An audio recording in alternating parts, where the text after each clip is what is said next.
Nunca la situación había sido más peligrosa que ahora. ¿Crees que con Donald Trump en el poder puede haber una guerra mundial? Si Estados Unidos interviene en favor de Taiwán, lo más probable es que Rusia lo haga en favor de China. Creo que hay un riesgo de un conflicto global.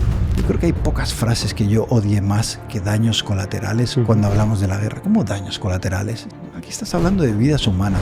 ¿Quiénes son las personas que más sufren en la guerra?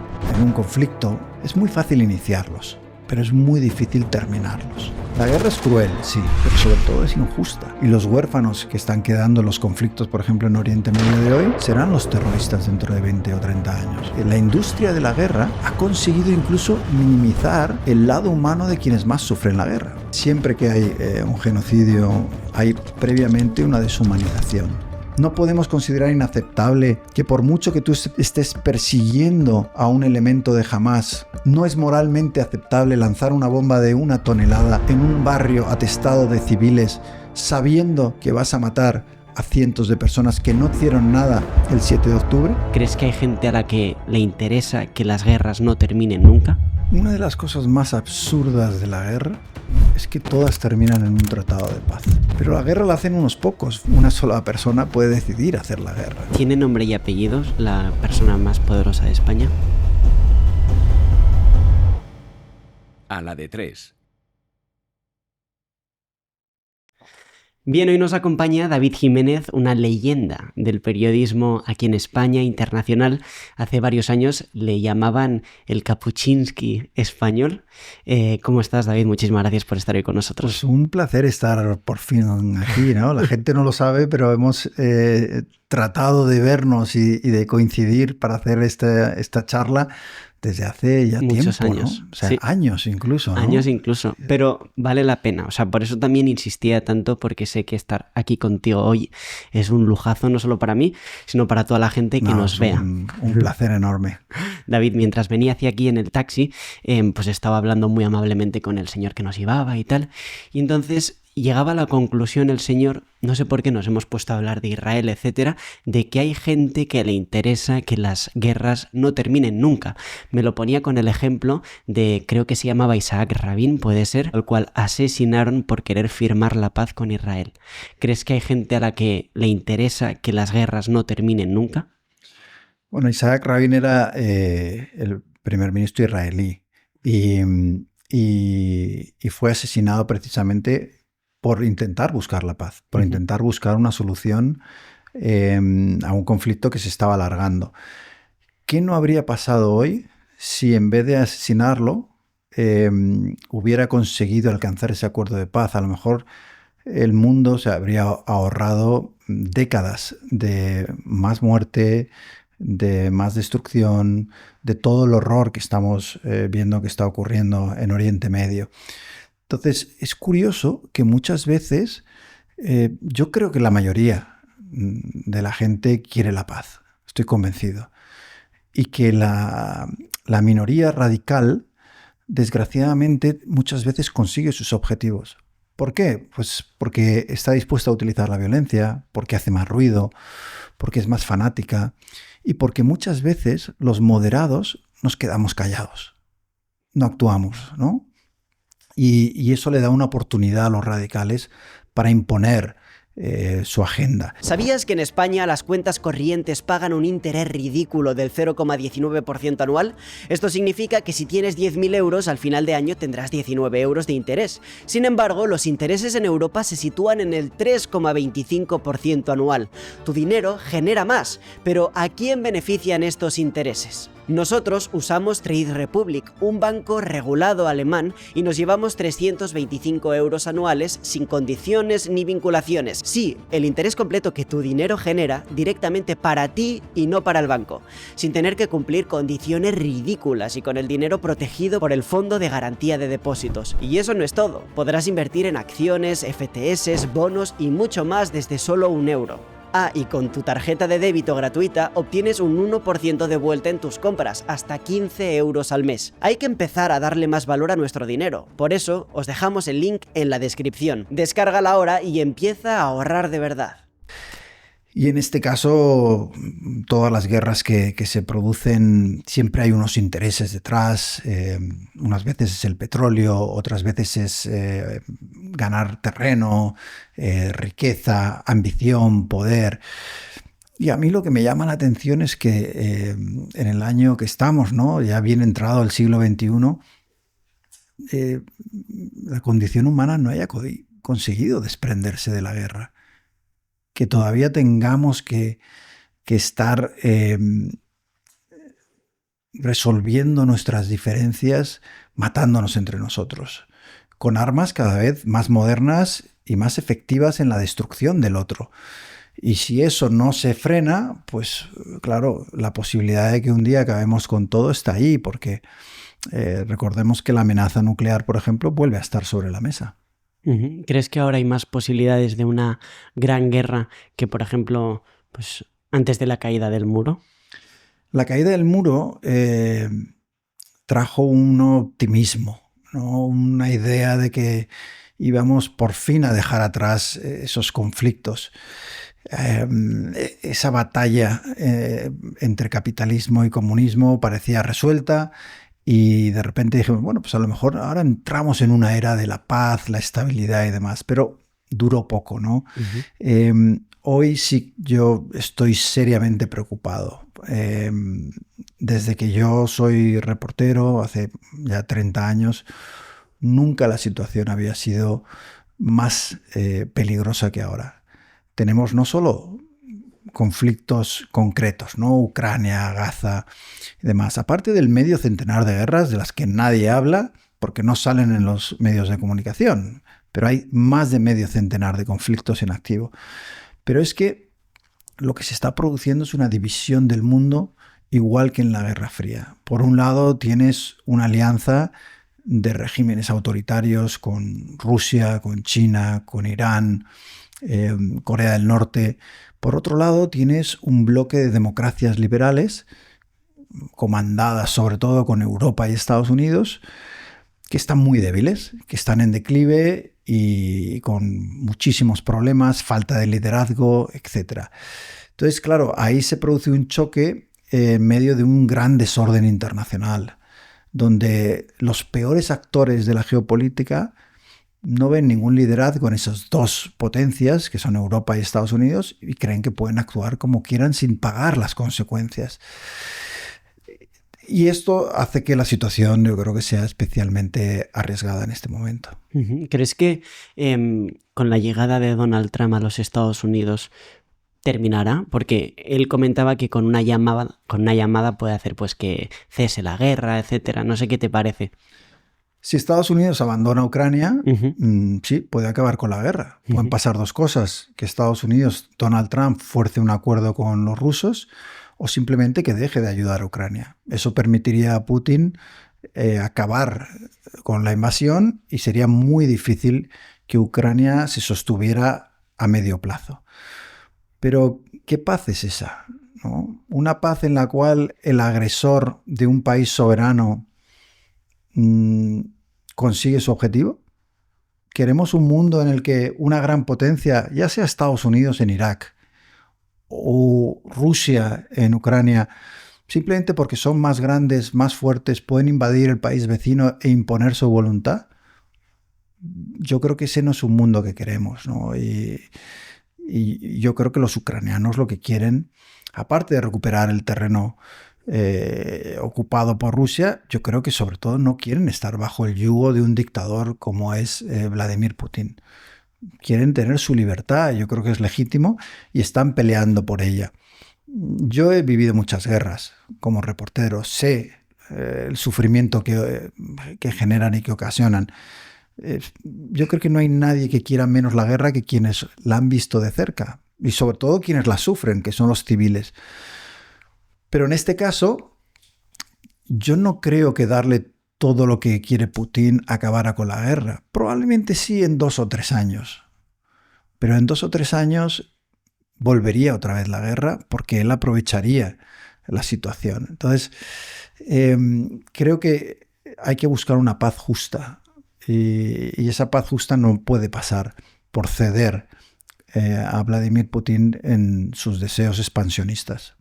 Teniendo en cuenta que has estado en tantos conflictos, has estado en Corea del Norte, has estado en Fukushima, has estado durante 20 años siendo reportero por 1.000 millones de sitios, ¿qué es lo que ves que hace que se resuelvan los conflictos? Porque, por ejemplo, ahora has hablado que crees que la solución de que Putin, de que dijeran, oye, pues Putin, Estados Unidos, haz lo que quieras y ya está, sería una paz de 2-3 años. Entonces, ¿cómo conseguir? ¿Cuál es la mejor solución para...?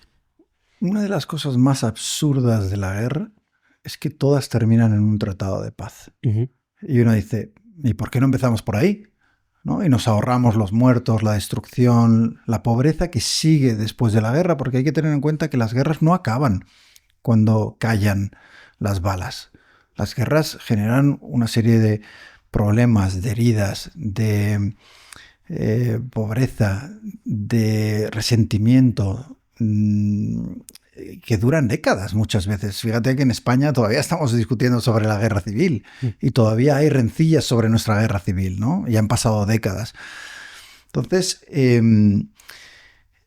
cuando te encuentras en un conflicto, es muy difícil, es muy fácil iniciarlos, pero es muy difícil terminarlos.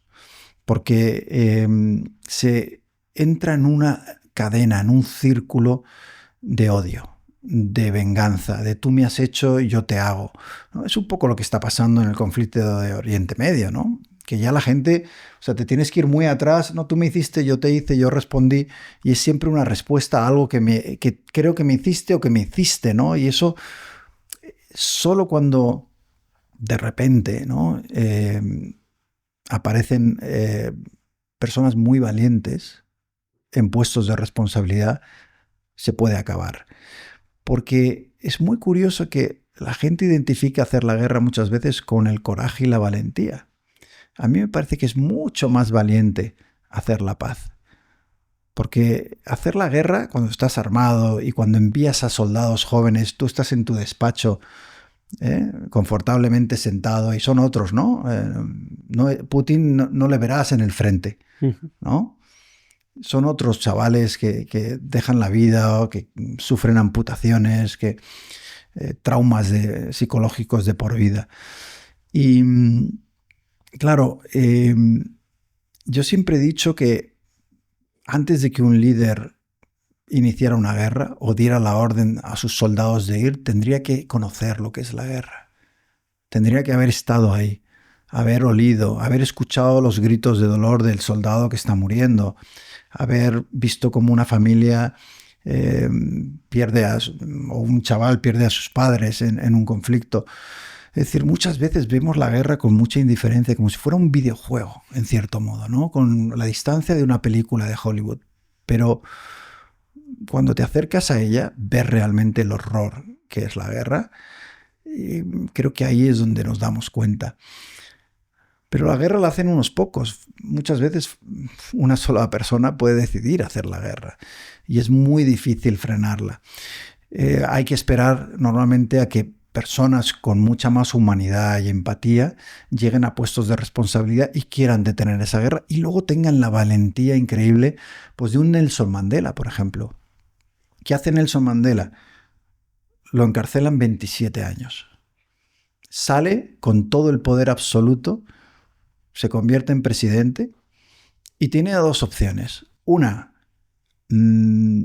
voy a por la minoría blanca que nos ha maltratado durante décadas, los mismos que me han puesto en la cárcel, ahora van a pagar por lo que han hecho. Y dos, abrazo al enemigo. Le digo, vamos a juntarnos, vamos a empezar de cero y vamos juntos a mejorar este país. Y él hace lo segundo. Y eso es coraje moral, y eso es liderazgo, y eso es valentía, porque la gente que tenía alrededor, los suyos, lo que le pedían era venganza. No, ahora es nuestro turno, ahora tenemos el poder, ahora vamos a por los que nos han hecho daño. Y él dice, no, voy a hacer justo lo contrario. Hacen falta líderes como este, ¿no? Como Nelson Mandela. David, ahora lo que has dicho del abrazo me ha gustado mucho. Me venía a la cabeza la pregunta de qué es lo que mueve a las personas a que haya conflictos. No sé si el poder, por ejemplo, no sé si es, por ejemplo, el amor incluso, o la venganza, o la religión, las creencias. ¿Qué es lo que mueve a que la gente quiera, pues, los conflictos? Si tuviera que decir una palabra Uh-huh. Que casi nunca se tiene en cuenta, diría que el miedo. O sea, creo que en muchos conflictos el origen está en el miedo al otro, al diferente, al vecino. Muchas veces la percepción que se tiene de la amenaza que supone otro hace que uno inicie una guerra. ¿Por qué? Porque veo amenazado mi entorno, mi familia, mi país, mi bandera, y entonces tengo que actuar, ¿no? Y a lo mejor no es real, pero si tienes ese miedo, vas a actuar, ¿no? Y en los conflictos donde yo he estado, el miedo ha sido siempre muy importante. Por supuesto están la codicia, la ambición, odios históricos, querer cambiar las fronteras, hay muchísimas cosas. Pero una cosa que yo creo que es consistente en el origen de las guerras y en la prolongación de las guerras es el miedo al otro y la percepción de yo me estoy defendiendo de una amenaza que me han hecho sentir. Muchas veces se hace sentir por manipulación, por propaganda, ¿no? Los que quieren hacer la guerra expanden la idea de que hay una amenaza que muchas veces ni siquiera es real. Uh-huh. Y eso acaba generando una guerra. Uh-huh. ¿Y el miedo de quién? O sea, ¿qué personas son las más interesadas a que, bueno, de que haya guerras? Hay gente que habla de bancos, hay gente que habla de líderes en la sombra, hay gente que... ¿Quiénes son? Vamos a ver, hay unas industrias evidentemente muy beneficiadas por la guerra, ¿no? Uh-huh. Piensa que la industria armamentística, por ejemplo, en el mundo es muy poderosa y ahora está viviendo pues, un momento buenísimo para ellos. Toda la cantidad de armamento que se ha empleado en la guerra de Ucrania tiene que ser renovado, ¿no? Y ese armamento no solo es armamento que produce Ucrania, sino que la mayor parte de ese armamento se produce en Europa y en Estados Unidos. Eso genera muchos beneficios y decenas de miles de puestos de trabajo, ¿no? Luego, es verdad que al final, detrás de la guerra, siempre hay un interés económico. Uh-huh. Fíjate, ¿por qué unas guerras nos importan y otras no nos importan, ¿no? Porque es que en Sudán hay una guerra con decenas de miles de personas, a nadie le importa. Nos importan las guerras que económicamente nos tocan el bolsillo. Y hablo nos a Occidente, a Europa, a Estados Unidos, digamos el bloque de democracias occidentales. Uh-huh. ¿Dónde nos importan los derechos humanos? Nos importan los derechos humanos justo al revés, en los países que no nos importan nada. En Cuba estamos preocupadísimos por los derechos humanos. En Arabia Saudí, como tenemos un interés económico y les compramos petróleo, nos da igual. Entonces, creo que hay una grandísima hipocresía en la geopolítica internacional. Muchos de los líderes del mundo ven esos países que no importan como prescindibles, como algo que no es importante, que se puede jugar con ellos y cuyos intereses, digamos, son avanzados dándole una patada en el trasero a millones de civiles que no tienen nada que ver ni han hecho nada por provocar esas guerras, ¿no? Entonces, la guerra es cruel, sí, es devastadora, genera, como hemos dicho antes, heridas permanentes, pero sobre todo es injusta. Es injusta porque los que la sufren casi siempre son los que menos han hecho por provocarla. Y los que menos la sufren, a menudo, son los que más han hecho por iniciarlas. Uh-huh. ¿Quiénes son las personas que más sufren en la guerra? Pues mira, cuando vas a un conflicto y llegas a una aldea que ha sido bombardeada, te das cuenta de que al final la guerra la sufren personas inocentes, los huérfanos que deja la guerra, que a su vez generan un odio y un resentimiento que va a provocar consecuencias, porque hay que tener en cuenta que muchos de los terroristas de hoy son huérfanos de guerras de hace 20 años. Y los huérfanos que están quedando en los conflictos, por ejemplo, en Oriente Medio de hoy, serán los terroristas dentro de 20 o 30 años, ¿no? Entonces, al final, si tú eres un chaval de 8 años, ¿no? Y matan a tus padres, tú eres una víctima y creces en el resentimiento y en el odio. Y un día es posible que si alguien manipula tu mente, te lava el cerebro, seas mucho más propenso a hacer cosas horribles, ¿no? Pero sobre todo en las guerras son los civiles, ¿no? Eso que curiosamente le han encontrado una expresión para que no los veamos como personas, que es daños colaterales.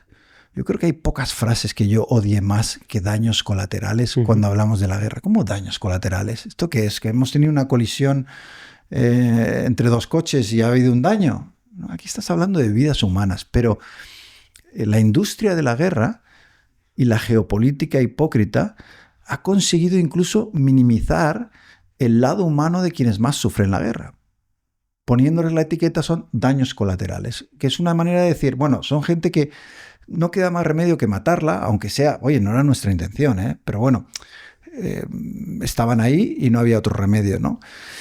Y eso es lo que hace que deshumanicemos a esas víctimas, ¿no? Claro, cuando las conviertes en un número, pues no pasa nada. O cuando si en un daño colateral, pues puedes eliminarla y, bueno, les quitas la dignidad, ¿no? Así es. Uh-huh. Y luego, muy importante, cuando tú deshumanizas a alguien, es mucho más fácil eliminarlo, ¿no? El proceso siempre es, antes de la guerra, antes de un genocidio, antes de una limpieza étnica, primero hay un proceso de desinformación, de propaganda, para deshumanizar a esas personas. En el caso de Ruanda, por ejemplo, ¿no?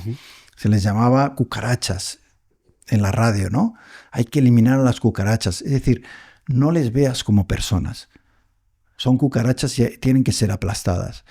Entonces, hay toda una educación del odio que es lo que va a permitir después ejecutar en ese odio con la eliminación. Y eso pasó también en la Alemania del siglo pasado o tantas otras veces. Siempre que hay un genocidio, y los hemos vivido en diferentes regiones, en diferentes épocas, siempre hay previamente una deshumanización, ¿no? de las víctimas. Y eso es curioso cómo consiguen contaminarnos, incluso a personas que a lo mejor nunca habrían sentido ese odio antes, consiguen contaminarse. Unos actúan, pero otros, y esto es muy importante, miran hacia otro lado, ¿no? Porque ya no sienten esa empatía, ¿no? Se la han robado a través de la propaganda. Entonces, bueno, oye, sí, otros están haciendo el trabajo sucio de eliminar esa amenaza o eso que ya no veo como una persona, sino como una cucaracha, como un enemigo, como alguien que pone en riesgo mi forma de vida. ¿Y se puede sacar algo bueno de una guerra? Porque me da la sensación, bueno, creo que los avances técnicos muchas veces vienen de la mano de guerras, pero no sé si se puede sacar algo bueno de una guerra. Vamos a ver, si uno ve la generación posterior a la Segunda Guerra Mundial, uno diría que aquella generación que sufrió tanto, luego fue capaz de una prosperidad inimaginable en los siguientes años. Tenían un carácter, yo creo, muy determinado. Habían pasado por lo peor y eso les hizo trabajar más para remontar. Yo creo mucho en el espíritu humano de recuperación, ¿no? Porque además lo he visto cuando he ido a cubrir un tsunami o alguna tragedia y de repente vuelves al año y dices, pero bueno, ¿cómo es posible, ¿no? que se haya reconstruido de esta manera? Y la guerra normalmente, cuando por fin llegamos al Tratado de Paz, que es donde deberíamos haber empezado, al final es una oportunidad para reconstruir mejor, ¿no? Pero ¿por qué no evitar la guerra y reconstruir mejor y reformar mejor y avanzar desde la nada, ¿no? Sin la destrucción? Se pierden muchos años, se pierden muchas vidas, se pierde mucha riqueza, se pierden muchas cosas en la guerra que se podrían evitar. Entonces, encontrarle algo positivo es difícil, porque ya digo que genera esos odios que incluso si alguien le quiere ver algo positivo, al final esa cicatriz está ahí escondida, ¿no? Y luego termina saliendo. Y vuelvo a poner el ejemplo de España, ¿no? Muere Franco, llega la transición y de repente hay como una tregua en las dos Españas. Y uno podría pensar, bueno, pues se acabó el conflicto, ¿no? Lo dejamos atrás. Y luego empieza a emerger otra vez de nuevo, ¿no? Las diferencias de las dos Españas. Los fachas y los rojos, ¿no? Incluso chavales de 15 años se lo dicen. Es decir, pero ¿cómo es posible si no, ni ellos ni sus padres vivieron la guerra? Porque tienen esa mentalidad de dos bandos todavía, ¿no? Y es, yo creo, algo que te demuestra lo difícil que es erradicar y curar del todo las heridas de la guerra. Uh-huh. En el caso, has comentado que le interesa mucho o sea, interesa que haya conflictos, por ejemplo, a las industrias armamentísticas, pero ¿a quién le interesa que 2 generaciones después haya chicos de 15 años que se llamen rojos y fachas?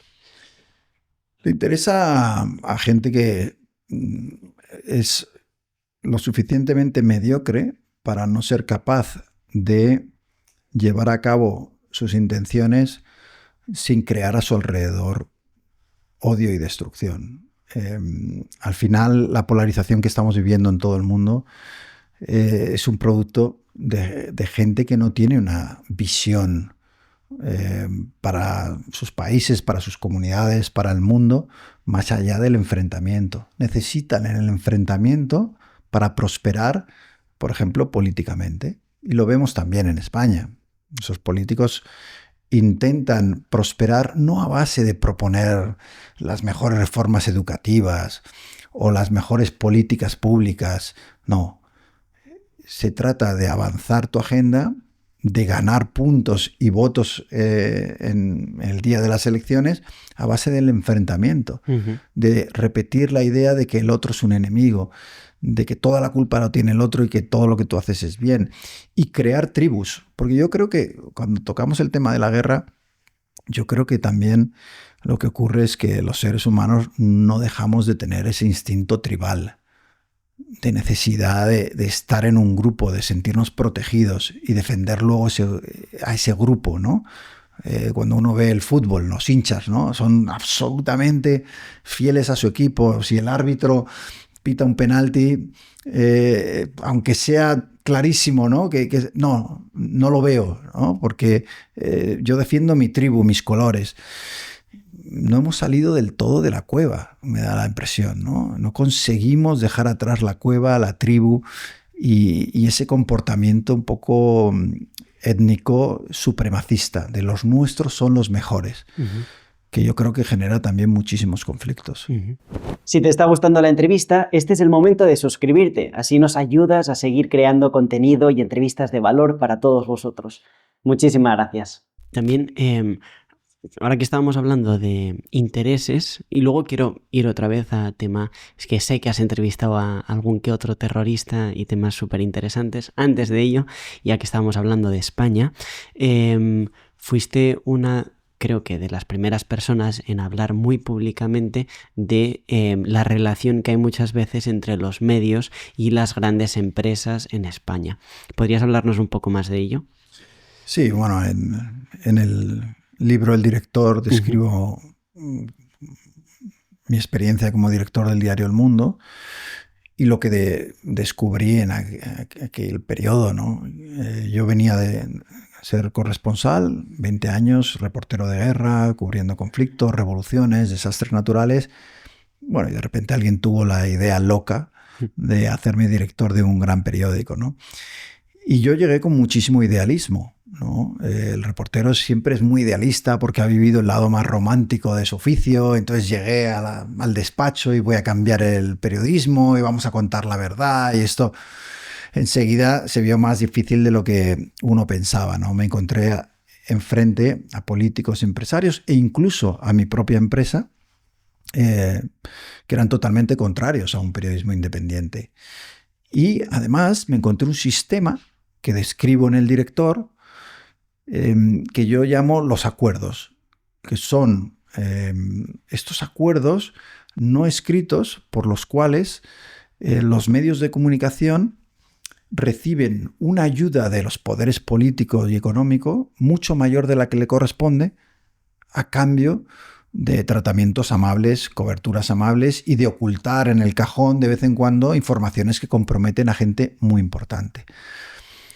Tanto es así que cuando llevaba unos pocos días en la dirección del periódico, y como cuento en El Director, a mí me dijeron la frase que yo creo que es definitiva, ¿no?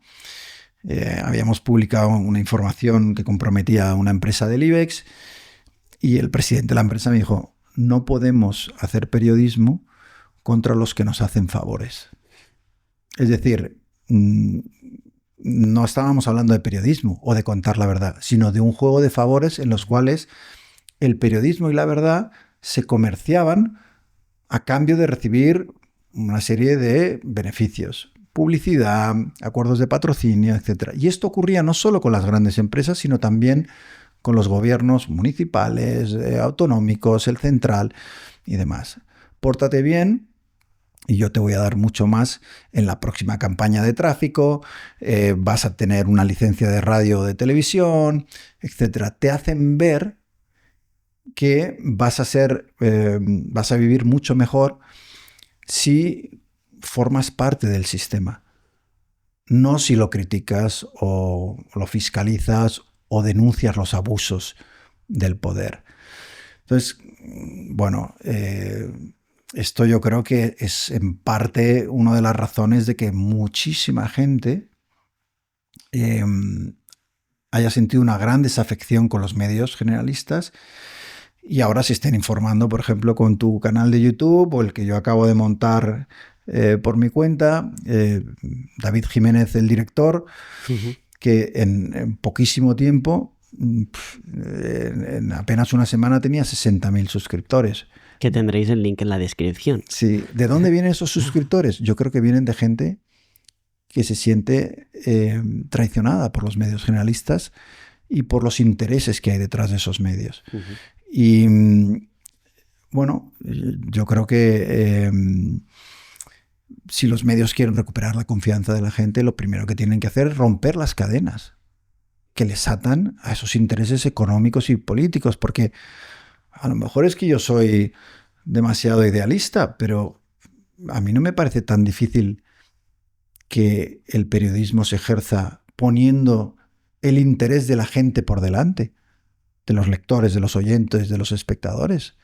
Nosotros trabajamos para la gente, no trabajamos para una empresa del IBEX, ni para un alcalde, ni para absolutamente nadie. Yo creo que eso es lo fundamental y el perder esa esencia yo creo que ha puesto a los medios tradicionales en una situación muy difícil. ¿Y es verdad que el futuro de España se decide en el palco del Bernabéu? Yo creo que en España hay unas pocas familias, quizás 100, que tienen una influencia decisiva en todo lo que se decide, a nivel económico, a nivel político, a nivel mediático. Y cuando uno toma una fotografía del palco del Bernabéu, de un partido de la Champions, por ejemplo, va a haber una concentración de ese poder, de esa élite, de ese establishment que viene de Madrid y que toma decisiones que no le corresponden muchas veces, ¿no? A través de influencias, a través del mamoneo institucional, a través del dinero, que el dinero al final es determinante en el poder que tiene la gente y que muchas de las cosas que ocurren luego se cuecen allí. Pero el Bernabéu es un lugar simbólico de ese poder, de ese establishment, pero en realidad luego eso se mueve en un mundo de despachos. Es una cosa que a mí me sorprendía cuando era director del Mundo, cómo los periodistas al final tenían muy poco contacto con la calle y con los problemas de la gente. Iban de la redacción a una reunión con ministros, con empresarios, y ese círculo de Madrid, esa élite que se mueve en un gueto y apenas tiene contacto con el exterior, al final toma decisiones que van en interés del establishment al que pertenecen, no de la mayoría de los ciudadanos. Y eso es uno de los grandes problemas, que hay una desconexión entre las decisiones que se toman en el palco del Bernabéu y en otros despachos y lugares de poder y lo que realmente interesa a la gente. Y Pedro Sánchez es, por ejemplo, o sea, ¿Pedro Sánchez es realmente la persona más poderosa de España? Pedro Sánchez es una persona con mucho poder porque ha tenido siempre la ambición de acumular poder. Y mientras eres presidente, lo tienes, ¿no? Y luego está que lo utilices de una manera más responsable o menos. Pero Pedro Sánchez dentro de 2, 3, 4 años no estará.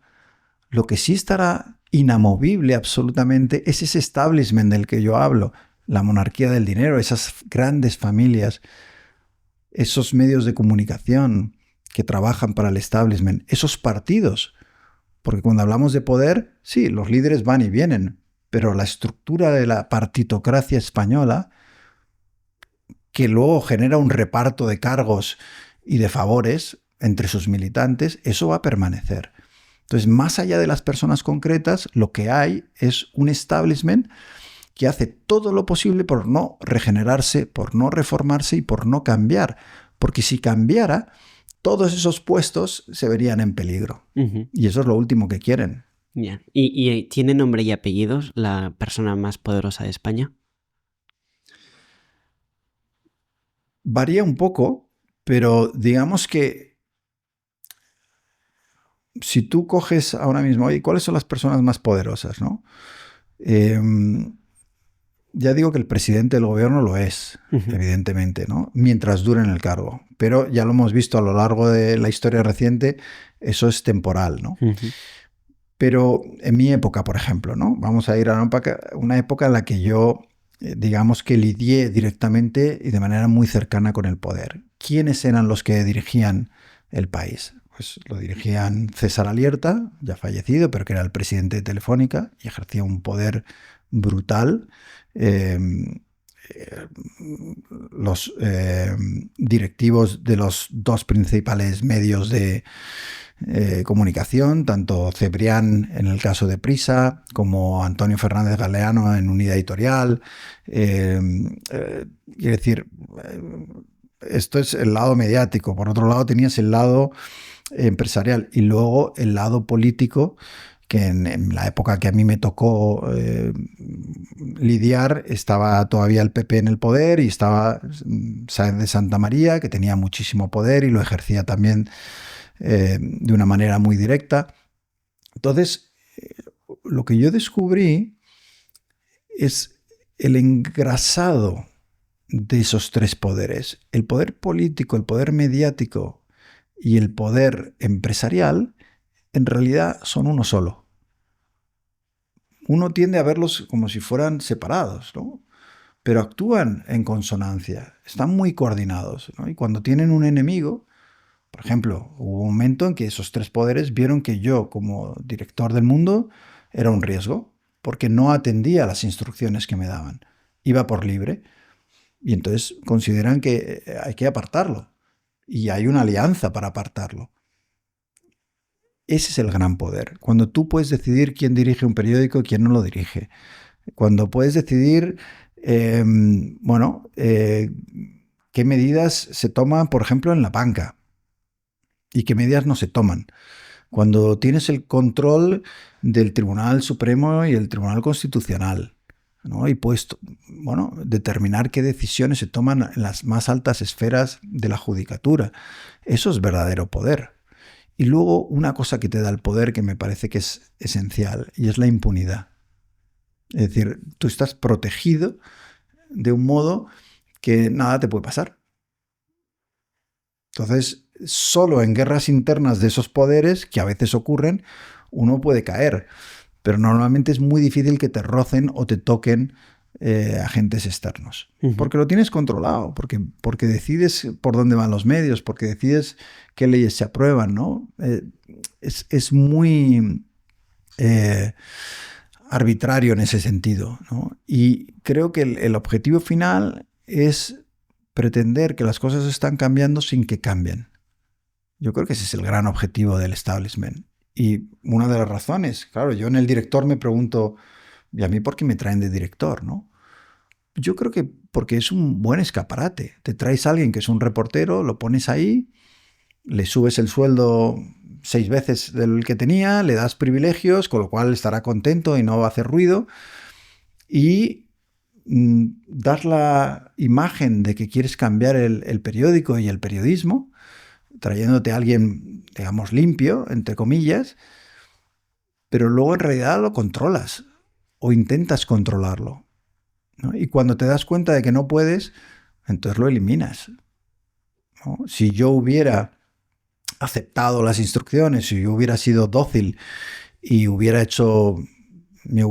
participado en el juego de favores de esos 3 poderes, pues hoy seguiría siendo director del Mundo, que sería, por cierto, una pesadilla personal y profesional, porque no sé quién puede querer ese trabajo, que ya te digo que en intensidad y en otros muchos peajes que uno paga, sería lo último que querría. Así, o sea, no te arrepientes de haber rechazado No, o de haber dicho, o de que te hayan despedido. A mí me hicieron un favor. Te hicieron un favor.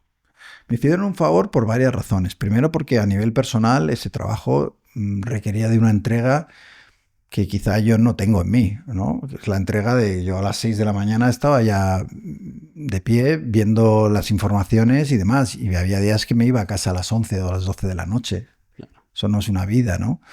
Tenías que ir a saraos que a mí no me gustaban. Yo he disfrutado mi vida de reportero, de ir a hablar a una aldea en Camboya, de ir a hacer coberturas, entrevistar al Dalai Lama, bueno, todas estas cosas. Pero yo no disfrutaba ir a un evento de la familia real con los ministros, me parecía aburridísimo, ¿no? Entonces no tenía apego al cargo y eso me dio mucha libertad. Oye, ¿que me echan? Bueno, que me echen, me da igual. Y luego el hecho que me despidieran de la manera que lo hicieron permitió, después de una batalla legal de 1 año, escribir el director y que por fin en España hubiera un libro que contaba de verdad cómo funciona la relación de los medios de comunicación y el poder en este país. Y eso yo creo que es mucho más beneficio quizá que el que hubiera tenido si hubiera seguido como director del Mundo. El libro va por la edición número 14, justo la semana pasada ha salido la edición número 14. Y eso me ha permitido, además, a nivel personal, iniciar otros proyectos mucho más interesantes que tener que aguantar a ministros que te llamen para decirte que por qué has dado una noticia u otra. Uh-huh.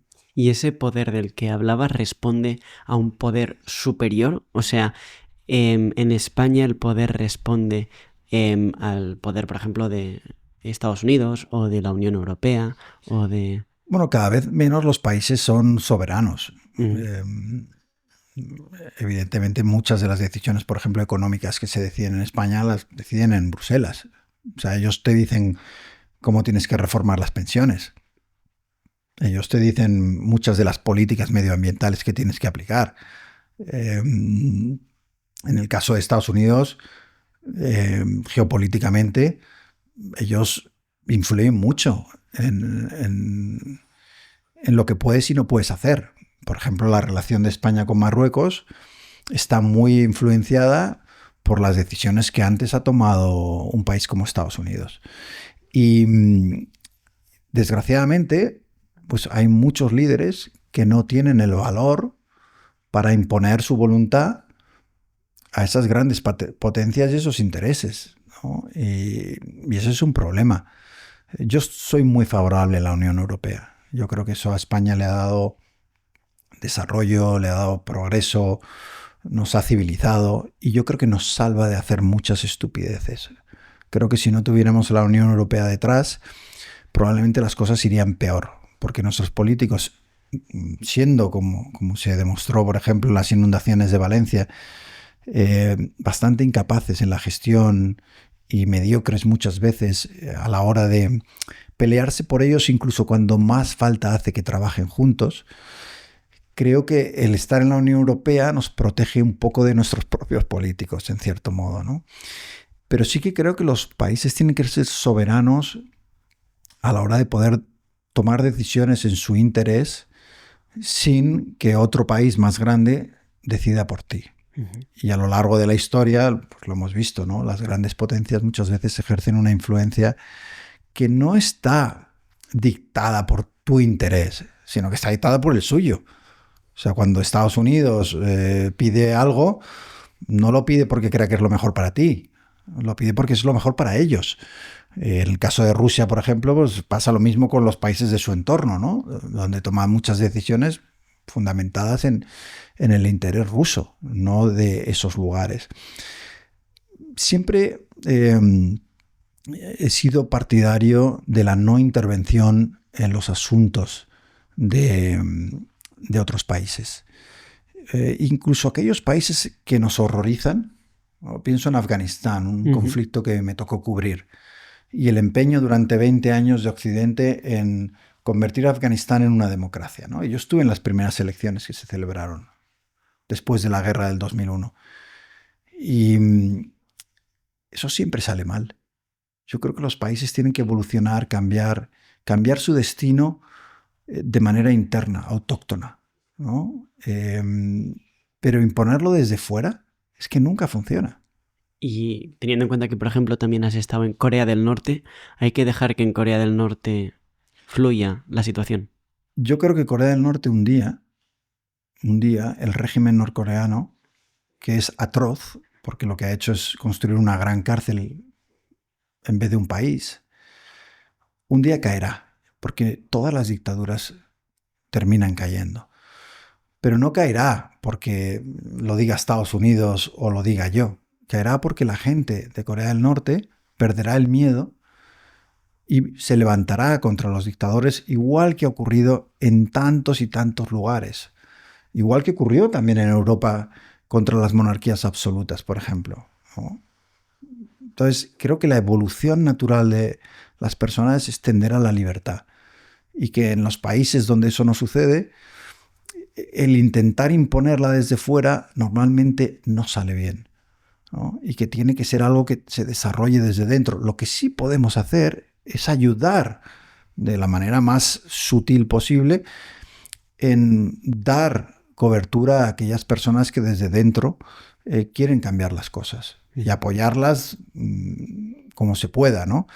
Pero intervenir en estos países, normalmente es que la historia te dice que no. Por ejemplo, Vietnam, ¿no? Estados Unidos va ahí, hay comunismo y deciden, no, pues vamos a ir a la guerra para frenar el comunismo en Vietnam. Y haces una guerra atroz, más de 60.000 de tus soldados vuelven en cajas de pino. ¿Y qué consigues al final? No conseguiste nada. En el 75 te tienes que marchar y de todas formas Vietnam del Norte, el Vietnam comunista, toma el sur. Y el país se convierte en un país comunista por mucho que tú hicieras durante años una guerra para intentar evitarlo. Que luego con el tiempo los propios vietnamitas se dan cuenta de que el comunismo no es la solución y evoluciona hacia otra cosa. Bueno, pero hay que dejar que sean ellos los que luego lleguen a esa conclusión. No somos nosotros nadie para imponer ningún sistema a nadie. Y David, ¿crees que con Donald Trump en el poder puede haber una guerra mundial? Es curioso, ¿no? Porque a Donald Trump se le atribuye que durante su primer mandato no hubo guerras, ¿no? Es verdad que es una percepción bastante falsa. No hubo guerras porque Estados Unidos estaba exhausto completamente de las guerras de Afganistán e Irak y estaba saliéndose de esas guerras. Yo lo que creo es que Donald Trump va a ser impredecible, que es una persona muy incompetente, más allá de lo que uno piense, ¿no? Que se mueve por instintos, digamos, oye, me he levantado por la mañana y ahora esto o lo otro, ¿no?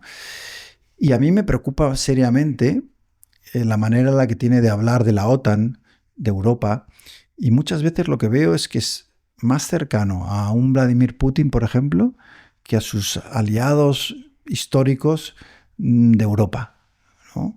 Entonces, creo que el empoderar a los dictadores como él hace es muy peligroso.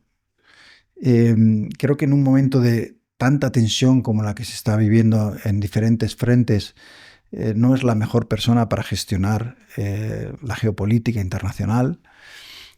Creo además que, bueno, se va a mover puramente, y además esto no es que lo diga yo, es que lo dice él, puramente por intereses particulares de Estados Unidos y de los negocios y de las empresas estadounidenses. Van a venir las tarifas que ha anunciado, va a venir un mundo menos interconectado, está muy en contra de la globalización, con lo que eso supone de comercio, muy en contra de la inmigración, que bueno, oye, podemos pensar lo que queramos, podemos estar a favor de una política migratoria más o menos restrictiva, pero la realidad es que las migraciones a lo largo de la historia también han sido un motor de prosperidad. Y esa obsesión por el encerrarte en ti mismo como país para protegerte, yo creo que va en contra de la prosperidad y puede crear más inestabilidad. Guerras, habrá que ver qué hace en Oriente Medio. Todo indica que le va a dar a Netanyahu carta abierta para hacer lo que quiera. Ucrania, todo indica que va a abandonar a Ucrania y que va a intentar forzar un acuerdo rápido, probablemente exigiendo a Ucrania que ceda parte del territorio que ocupa Rusia. ¿Qué va a pasar, ¿no?, con esas guerras olvidadas de las que hablaba antes, medio centenar en África y otros lugares? No les va a prestar absolutamente ningún interés. ¿Taiwán? Y luego justo me has quitado la palabra de la boca. Lo siento. Para mí lo más importante es qué va a pasar con Taiwán. Uh-huh. Porque Xi Jinping, el presidente chino, tiene una obsesión, que es crear una sola China. Ahora que ha subyugado Hong Kong, el siguiente paso es Taiwán, que es, recordemos, el único rincón democrático que queda de lo que podríamos llamar China, ¿no? Y están muy preocupados en Taiwán. Están preocupados por lo que consideran podría ser una falta de compromiso de Estados Unidos en defender la isla si es atacada, ¿no? Si Xi Jinping hace lo que ha hecho Vladimir Putin y decide en algún momento invadir la isla, yo creo que es evidente que solo con una ayuda de Estados Unidos se podría defender. Sería imposible. Pero si eso ocurriera, ahí sí creo que hay un riesgo de un conflicto global. Es decir, imaginemos que Xi Jinping toma la decisión de invadir Taiwán. Si Estados Unidos interviene en favor de Taiwán, lo más probable es que Rusia lo haga en favor de China. Y ahí podríamos ver a diferentes países alineándose con uno u otro bando. Y creo que sería quizá la situación más extrema o más cercana a que pudiéramos tener un conflicto global. ¿Y España con quién iría? España probablemente se mantendría al margen. Uh-huh. Pero formamos parte de la Unión Europea. Imaginemos que hay un conflicto global, ¿no? Aunque no lo queramos, aunque queramos ser neutrales, etc. Los conflictos y las guerras mundiales llega un momento en que no te dejan ser neutral, salvo que seas Suiza. No, o sea, no, la opción de la neutralidad deja de existir, ¿no? Y evidentemente España siempre tendría que estar con sus aliados tradicionales, que son tanto Europa como Estados Unidos. Uh-huh. ¿Y qué hay, por ejemplo, los BRICS? Bueno, es parte de un intento de reorganizar el poder en el mundo, ¿no? Uh-huh. Una cosa muy interesante que está ocurriendo es que cuando una potencia entra en declive, y yo creo que Estados Unidos nadie puede dudar que es una potencia en declive en muchísimos aspectos, y en Europa también tienes cierto declive y falta de liderazgo, pues siempre hay aspirantes, ¿no?, a ocupar ese puesto de liderazgo y de hegemonía, ¿no? Y es lo que estamos viviendo. O sea, estamos viviendo intentos de crear otras alianzas que puedan desafiar el poder hegemónico y absoluto que ha tenido Occidente en las últimas décadas. Y ahí es donde yo creo que se van a generar tensiones, ¿no? ¿Hasta qué punto países como Rusia pueden aglutinar esa alternativa está por ver. Porque de la misma manera que hay mucha gente que no le gusta Estados Unidos, no le gusta muchas cosas que hace en Europa, la alternativa que ofrece Putin no es precisamente muy interesante.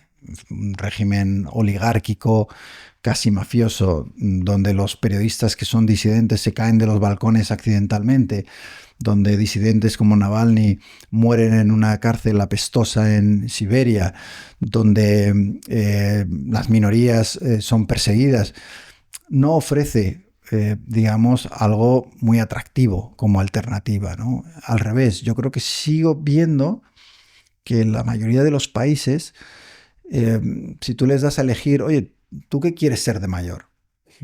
¿Quieres ser Alemania o quieres ser Rusia? Yo creo que sigue siendo sin duda Alemania, con sus defectos, con su aletargamiento, con sus muchos problemas, ¿no? Todavía creo que la democracia liberal, tanto europea y estadounidense, ambas en declive y ambas con muchísimos problemas y defectos, siguen siendo muy superiores como sistema a lo que ofrecen tanto China como Rusia, no digamos ya Corea del Norte.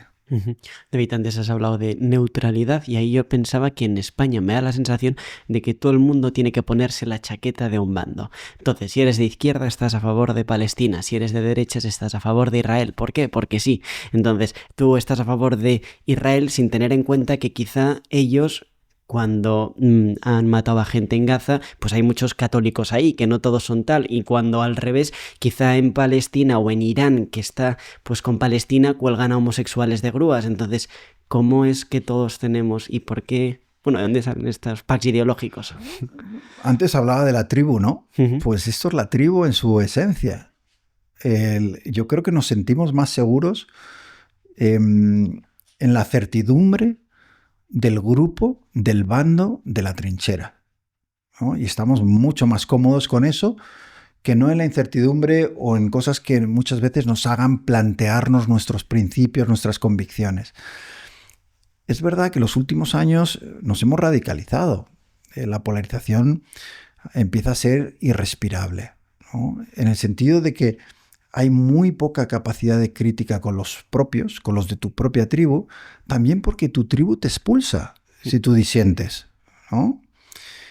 Hay un lugar muy incómodo en todo esto, que es el de la independencia, ¿no?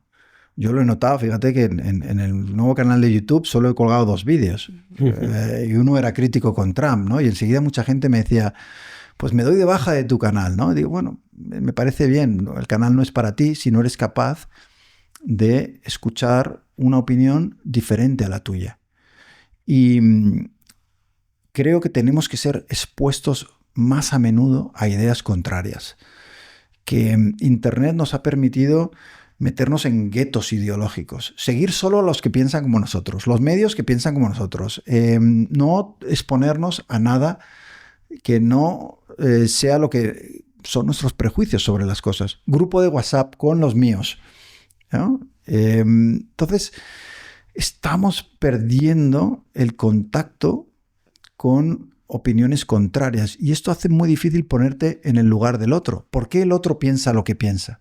Que yo creo que es un ejercicio muy sano, ¿no? El plantearte qué ha llevado a la otra persona, qué circunstancias, qué bagaje, qué experiencias vitales le han llevado a ser de derechas o de izquierdas, ¿no? A ser más favorable a Israel o a los palestinos. Pero lo que no podemos hacer es perder la mirada crítica, ¿no? Y en el caso del conflicto en Oriente Medio, es que no es posible condenar en los términos más absolutos el atentado de Hamás el 7 de octubre, cuando cruza la frontera, matan a inocentes, secuestran a ancianos, van a un festival de música y cometen esa barbaridad, masacrando a la gente, y no pensar también que la respuesta de Netanyahu es un horror, que no hay ningún conflicto prácticamente en la historia, y desde luego no en la historia reciente, donde el 70% de las víctimas de ese conflicto sean mujeres y niños? No podemos considerar inaceptable que por mucho que tú estés persiguiendo a un elemento de Hamás, no es moralmente aceptable lanzar una bomba de 1 tonelada en un barrio atestado de civiles, sabiendo que vas a matar a cientos de personas que no tienen nada que ver o no hicieron nada el 7 de octubre. Es que a mí me parece tan obvio, de tal claridad moral, el poder condenar ambas cosas, que no entiendo que nos pongamos una camiseta y digamos, no, pues los míos todos lo hacen bien, los otros son todos malos y no hay ningún gris entre medias, ¿no? Hay una cosa que se llama humanidad, que consiste precisamente en eso, en ver el lado humano de ese conflicto y en valorar la vida de un niño palestino y de un niño israelí de la misma manera, porque los dos son inocentes.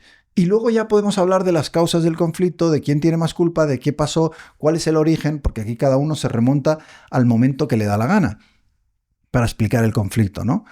Pero partamos de la base de que estamos todos de acuerdo en que matar a un niño inocente está mal, lo haga Hamás o lo haga el gobierno de Israel. ¿Y qué crees que va a ocurrir?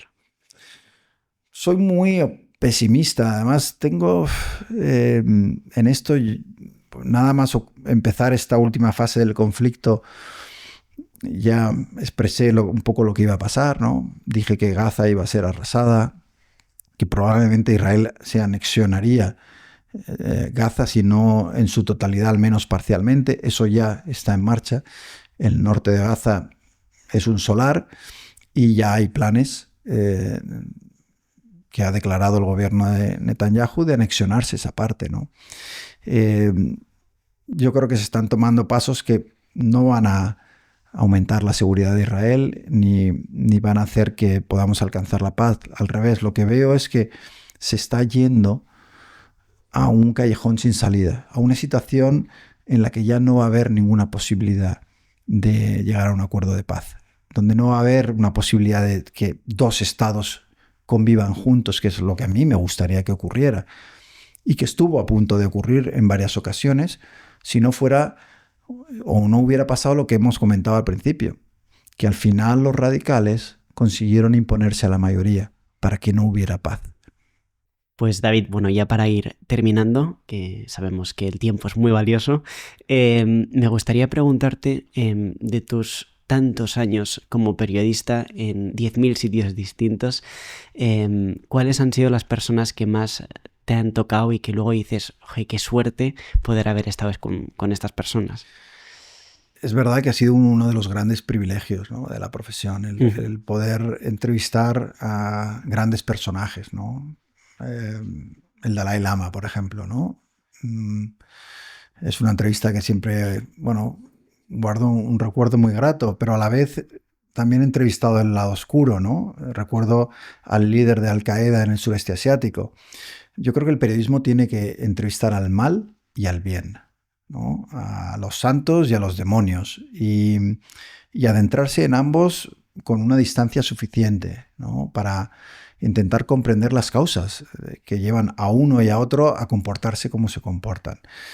Y he tenido mucha suerte, pero de la misma manera que te hablo de los famosos, ¿no?, de las celebridades, de los presidentes que he entrevistado, premios Nobel, también a genocidas o terroristas, muchas veces es curioso que la mayor sabiduría la he encontrado en una aldea de Camboya, en un pueblo de la India, en conversaciones sobre la vida de gente que, bueno, no tiene ninguna influencia, ningún poder y vive al día.